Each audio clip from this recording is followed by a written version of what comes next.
ऐसा मेला लगा हुआ था, दौलत का दरिया बिसता था, और जब सुलग रहा था नगर मुजफ्फर तब सैफई झूमती थी। और रही बात जहाँ तक भारतीय जनता पार्टी की, अगर प्रत्याशियों का चयन सही हुआ अमेठी में। और किसकी बात कर रही है? पूर्व मंत्री गायत्री प्रसाद प्रजापति की। मैडम सर एक मिनट प्लीज जवाब दीजिए। 2022 हारेंगे। आएंगे गजब नतीजे, आएंगे गजब नतीजे, अखबार देख लेना, इस बार साइकिल की रफ्तार देख लेना। नमस्कार, स्वागत है आपका न्यूज 18 पर। मैं हूं आपके साथ अनामिका सिंह, आपकी ऑटो वाली रिपोर्टर। 2022 के चुनाव से पहले क्या कहता है जनता का मूड, ये जानने के लिए हमारी चुनावी ऑटो पहुंच गई उत्तर प्रदेश के हाई प्रोफाइल जिले अमेठी में।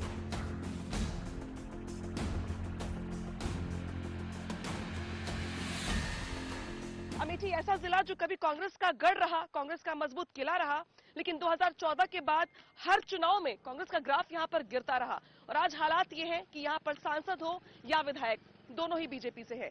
तो क्या 2022 के चुनाव में बदलाव की बयार बहेगी? कांग्रेस के नेताओं को ही यहां पर मौका दिया जाएगा, या क्या कहता है विकास को लेकर पब्लिक ओपिनियन, ये जानने की कोशिश करेंगे हम अपनी ऑटो के जरिए। आइए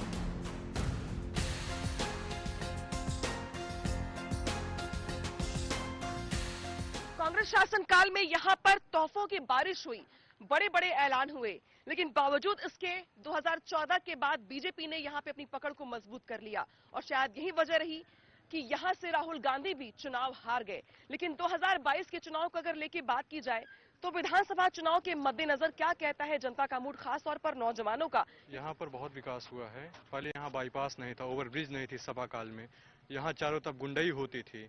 आज सब साफ है। सपा शासनकाल में मैं एक कविता सुनाना चाहूंगा कि आसमान में लगी अटारी भी आकाश चूमती थी, और सियासत सूबे की सफाई के गिर्द घूमती थी। ऐसा मेला लगा हुआ था, दौलत का दरिया बिसता था, और जब सुलग रहा था नगर मुजफ्फर तब सफाई झूमती थी। और अब ये बदल गया है, अब चारों तरफ सुशासन है। अगर कोई भी थोड़ी भी हरकत करता है तो योगी जी उसकी संपत्ति नीलाम कर देते हैं, डायरेक्ट जेल में डालते हैं। और अमेठी भी एकदम बदल गया है। दीदी स्मृति ईरानी और माननीय महारानी गरिमा सिंह के नेतृत्व में बहुत कार्य हो रहे हैं। ठीक है, लेकिन अखिलेश यादव भी बड़े बड़े दावे करते हैं, नौजवानों को रोजगार को लेकर बात करते हैं, लॉ एंड ऑर्डर की बात की जाती है, हाथरस से लेकर बहुत सारी घटनाएं गिनवाई जाती हैं, नौजवानों के रोजगार की बात कही जाती है। कितना रोजगार मिला है यहाँ पे लोगों को? रोजगार तो अभी कुछ नहीं मिला। रोजगार की बात सब सरकारें करती हैं, पर रोजगार कोई देता नहीं है। जितनी भर्तियां थी सरकार ने अपने मतलब वोट के लिए पूरा जितना था सब निकाल दी, पर 5 साल का पूरे 6 महीने में कि जितना मतलब 5 साल का भी सिर्फ 6 महीने में निकाल। हाँ, 6 महीने में जितनी भर्ती थी सब पूरे 5 साल। सपा शासनकाल में या और जितने शासनकाल थे बीजेपी को छोड़कर, उसमें केवल एक वर्ग विशेष के लिए नौकरियां निकाली जाती थी।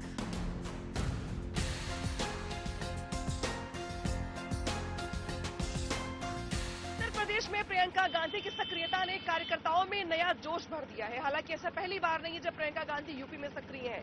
इसके पहले भी प्रियंका गांधी अमेठी और रायबरेली में अपने भाई और अपनी मां के लिए चुनावी प्रचार प्रसार कर चुकी हैं। लेकिन इस बार यूपी में प्रियंका गांधी पूरे यूपी पर फोकस कर रही है, हर मुद्दे को उठा रही हैं। लड़की हूं, लड़ सकती हूं का मुद्दा उठा रही हैं, खासतौर पर महिलाओं को टारगेट करने की कोशिश कर रही हैं। लेकिन क्या अमेठी में उनके इस नारे का असर है? और जो प्रियंका गांधी कह रही लड़ सकती हूँ, अगर लड़ने लगी तो क्या करेंगी आप? वो हम लोग देखो, जहां हम लोगों को सुरक्षा बढ़िया मिलेगी वहीं तो काम करेंगे। मेरा भाजपा में सुरक्षा है और बढ़िया। बोलने से कोई मैम लड़ नहीं पाता है। जैसे मान लीजिए प्रियंका जी बोल रही हैं, तो बोलने से उसके लिए कार्यकर्ता होना चाहिए, कार्यकर्ताओं का काम होना चाहिए। जनता सबसे पहले जनता का कार्य होना चाहिए। बीजेपी ने 5 साल सपा सरकार थी, बीजेपी को लोगों ने वोट किया, इस आशय से वोट किया कि आई है जो है बीजेपी काम करेगी। क्षेत्रीय मुद्दे जैसे अमेठी, हमको जो राष्ट्रीय बात करनी है, सारे पार्टी की राष्ट्रीय प्रवक्ता बात करेंगे। देखिए जो आज अमेठी की आप आई हैं, अमेठी का आपने जन समस्या देखी होगी, अमेठी की जाम दे। अमेठी में आप समझिए सबसे बड़ी परेशानी अमेठी में है आज जानवर। अमेठी में जो आय दुगनी करने के लिए कहे थे, आप देखिए तो उनकी दुगनी के आय शून्य हो जा रही है। अब की बार 2022 में माननीय अखिलेश यादव जी को हम लोग मुख्यमंत्री बनाने के लिए एकदम हमेशा दिन रात मेहनत कर रहे हैं। और पिछले 2012 से 17 में अखिलेश यादव जी की सरकार थी। आप जहां पे हैं, ये सामने डाक बंगला है, माननीय अखिलेश यादव जी की देन है। ये सामने बस अड्डा है, माननीय अखिलेश यादव जी की देन है। ये जो रास्ता दिख रही है आपको, ये और ये ये सारी जो है व्यवस्थाएं माननीय अखिलेश यादव जी के शासनकाल में। यहाँ पे तो सांसद भी बीजेपी से हैं, विधायक भी बीजेपी से हैं, कितनी मुश्किल होगी आपके लिए? गायत्री प्रसाद प्रजापति पूर्व कैबिनेट मिनिस्टर थे, उन्होंने अमेठी में, हमें देखिए क्षेत्रीय हम लोग हैं, हमें हमारे क्षेत्र के विकास की बात करना है। अगर क्षेत्रीय विकास की बात करेंगे तो माननीय गायत्री प्रसाद प्रजापति पूर्व कैबिनेट मंत्री, उन्होंने अमेठी जनपद में प्रजापति को सजा हो चुकी है। क्या लगता है आपको कि एक बार फिर से वो निकल के चुनाव में आ पाएंगे या जीत पाएंगे जब सजा उनको मिलेगी? षड्यंत्रों के जो है साजिश के तहत उनको फंसाया गया है। अमेठी की जनता, अमेठी का जो जनमानस है वो नहीं मानता है कि उनको जो है सजा की गई है। उनको ये मानते हैं, अमेठी के हर एक जनमानस मानता है उनको गलत तरीके से षड्यंत्रों के तहत साजिश के ठीक है, बाकी लोगों से भी बात करेंगे, जाने की कोशिश करेंगे। प्रियंका गांधी की सक्रियता और समाजवादी पार्टी बीजेपी की यहाँ पे सक्रियता कितनी ज्यादा नुकसान पहुंचाएगी प्रियंका गांधी को, कम से कम उनके गढ़ में? देखिए मैम, पहली बात तो आप जान लीजिए कि सबसे पहले तो मैं एक व्यापारी हूँ और 2 साल से लॉकडाउन जिस तरह व्यापारी झेल रहा है, उसमें अगर किसी पार्टी ने अगर कोई भी सहयोग किसी तरह के नहीं किया है, 2 साल से लॉकडाउन में 40 दिन लगातार दुकानें बंद थी, उसके बाद भी बिजली का बिल आया है। हमने माननीय योगी जी के कहने, मुख्यमंत्री जी के कहने पर दुकानें बंद की, लेकिन उसके बाद भी, दुकान बंद होने के बाद भी अगर बिजली का बिल आ रहा है तो व्यापारियों के साथ धोखा हो रहा है। आज सिर्फ विकास की बात होनी चाहिए, आज रोजगार की बात होनी चाहिए। में भी 2 महिलाएं ही हैं लड़ने के लिए। तीसरी भी महिला हमारी भी पार्टी से, संभवतः महिला ही समाजवादी पार्टी से गायत्री प्रजापति जी की पत्नी चुनाव लड़ने जा रही हैं, लगभग तय है। बिल्कुल। और मैडम, मैं आपको बता देना चाहता हूं, आज बात होनी चाहिए महंगाई पे, आज बात होनी चाहिए बेरोजगारी पे।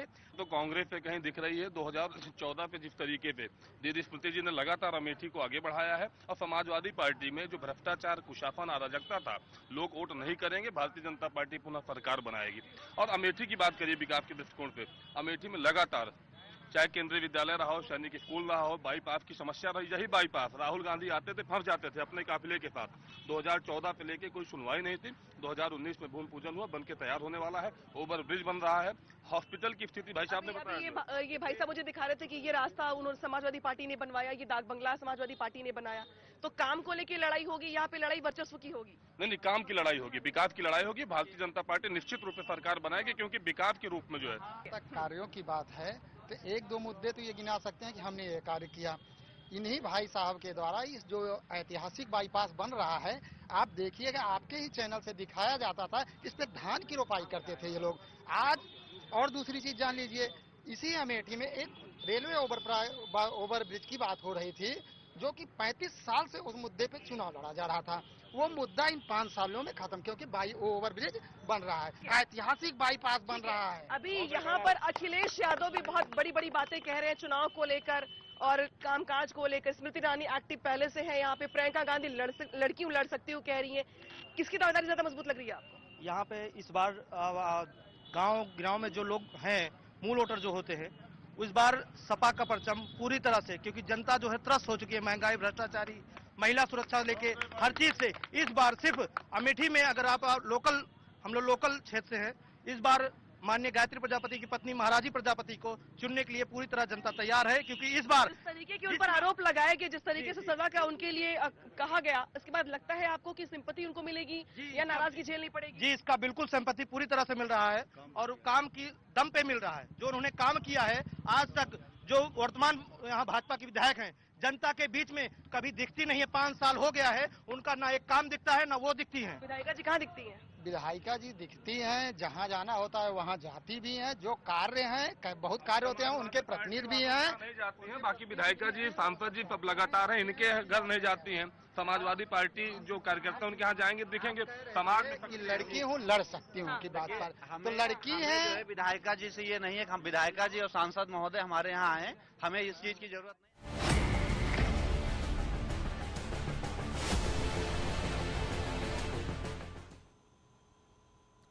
मेरठ से प्रयागराज तक गंगा एक्सप्रेसवे का पीएम मोदी ने शिलान्यास कर दिया। शिलान्यास कार्यक्रम बीजेपी के गढ़ शाहजहांपुर में था। पीएम मोदी के कार्यक्रम के बाद भी हमने वहां के कुछ लोगों से बातचीत की है, आइए आपको दिखाते हैं। यहाँ पे जुड़े हुए हैं बहुत सारे लोग जो प्रदेश के अलग अलग हिस्सों से पीएम मोदी को सुनने के लिए आए हुए थे। सबके हाथों में झंडे हैं और झंडे पर देख सकते हैं आप पीएम मोदी की तस्वीर।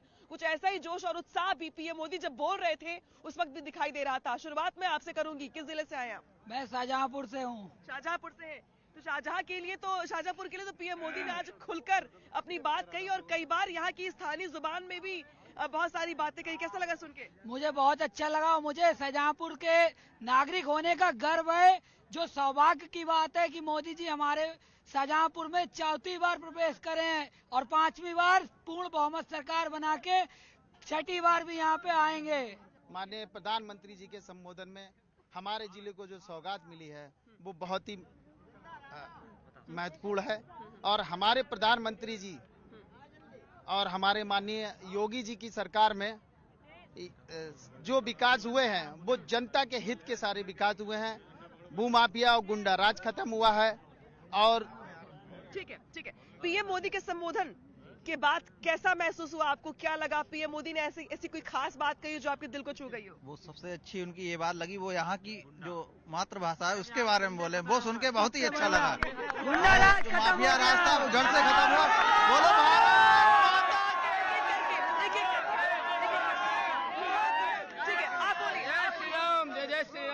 प्रधानमंत्री ने शाहजहांपुर की जनता की जो भावना थी, शाहजहांपुर की जनता चाहती क्या है, उसको उन्होंने समझा, यहाँ के मर्म को छुआ। उन्होंने यहाँ के इतिहास को जोड़ते हुए यहाँ के शहीदों का स्मरण किया, एक एक करके काउंटर किया उन मुद्दों को जिसको लेके शाहजहांपुर की जनता परेशान रहती थी।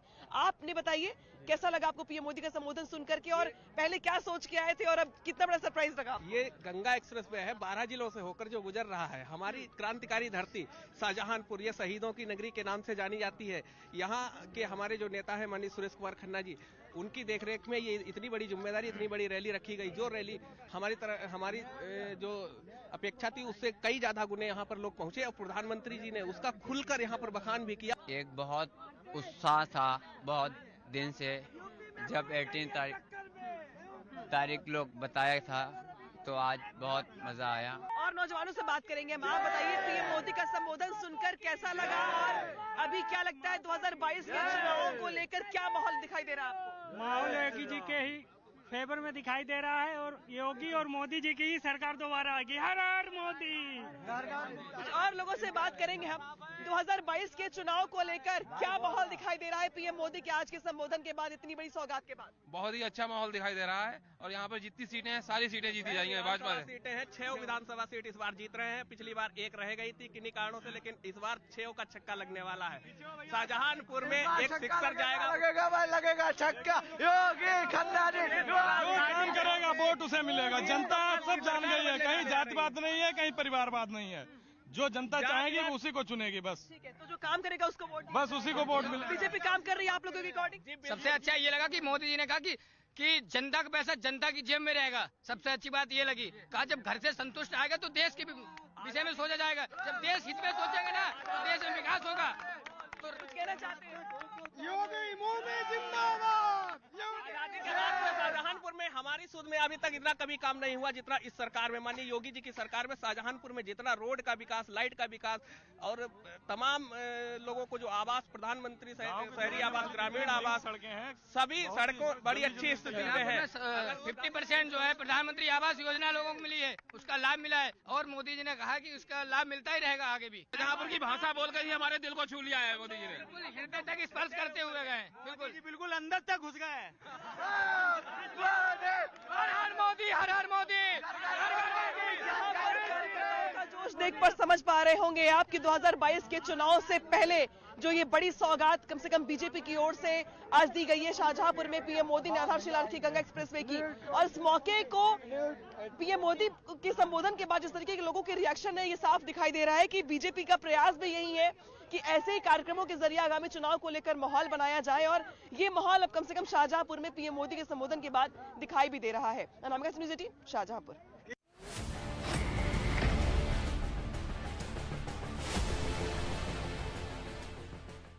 तभी मिलेगी